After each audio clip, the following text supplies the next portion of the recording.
If you're looking to make a ton of money, you, of course, want to have a good boss to lead the way, and that's not always going to be the case, unfortunately. No, I have always felt like with a boss, you get what you get, but we've got a man joining us this morning with some tips on ways to spot a bad boss before you take the job. Speaker, trainer, and the author of several books on leadership, including The Relationship Edge, Jerry Acuff is here with us this morning. Good morning, Jerry. Let's give these words of wisdom to people before they take a job, what they might expect from their boss. Well, first place, it's great to be on because I'm a born and raised in Memphis, and so I'm always excited when I get a chance to talk to people from my favorite town. But the first thing is to go into any job interview realizing that it's not just them interviewing you, it's you interviewing them. And so you need to be prepared to ask the questions that help you determine whether your boss is actually going to be somebody you want to work for, somebody you can learn from, somebody that you can succeed with. I remind people, I heard one time somebody told me that boss spelled backwards is double S-O-B.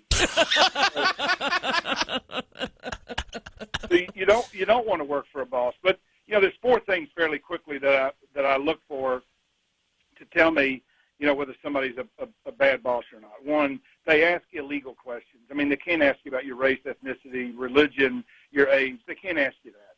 And they know that. If they ask you that, and some will be tempted to do that, I say, you really don't want to work for them. Now, sometimes they'll ask inappropriate questions, and, appropriateness is sort of, an individual thing, but whether something's appropriate right. or not. And if it's not appropriate, then they're probably not going to be appropriate work because they're going to be more comfortable and they're going to be less, appropriate. But the big three are they likable? I mean, I want to work for somebody that I enjoy being around.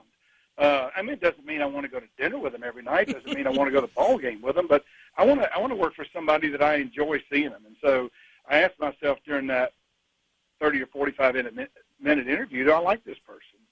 The second thing I look for is, how good are they at explaining the job? Bad bosses can't explain the job very well. When you ask them the specifics about what does this role entail, and what are the things that are crucial for somebody to be successful in this job, they have a hard time answering it because the 5 things employees want from their supervisor, which I'm going to write a blog about this week, jerryacuff.com, is basically they want competent job instruction. Well, bad bosses can't give you competent job instruction because they don't know what excellence looks like.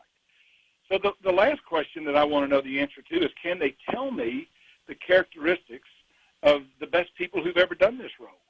And if they can't tell me with specifics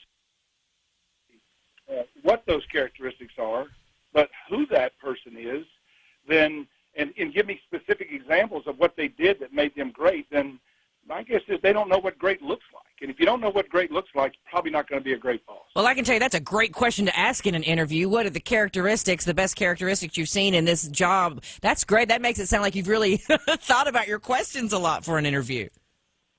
Well, I think you have to think about them. I always go back and say first, and I wrote an e-book that we give to anybody on the job search. And it's all about, how do you do the resume? How do you find, opportunities? What questions do you ask? I mean, there's 2 questions in interviews that we teach that I think everybody ought to use that most people don't use. The first one is when the person says, what questions do you have? Your first question should be, tell me about the selection process. That should always be the first question. Because if I don't know what the selection process is, then I don't know what to ask for at the end of the interview. Because what I want to ask for at the end of the interview is the opportunity to take the next step. If I don't know what the next step is, I can't ask it.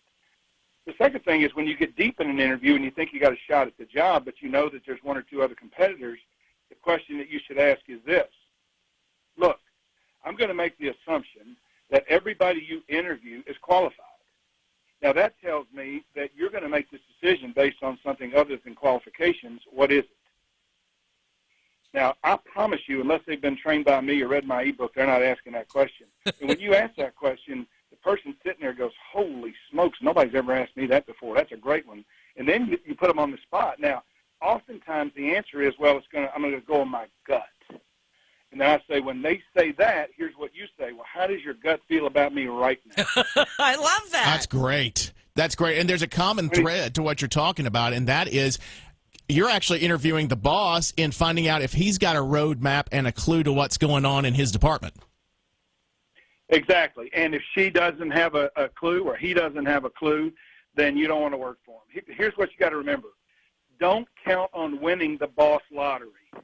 I won the boss lottery. First 3 bosses I had changed my life. The 4th one I had was the world's biggest jerk. And so I can tell you the difference between a good one and a great one is unbelievable. And if you are in an interview process, you can change that. In my case, I got promoted and worked for somebody that wasn't a very good boss. I had no choice but to work with them.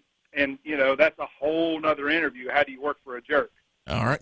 But the truth is what you want to do is avoid that in the interview process by being prepared to ask the questions that tell you before you go to work there what that's going to look like. And if anybody who wants our ebook on, you know, the job search, just go to jerryacuff.com. And we'll all right, Jerry. All right, we're up against a hard break. Thank you, Jerry Acuff. Thank you so much. Hope to talk to you again real soon.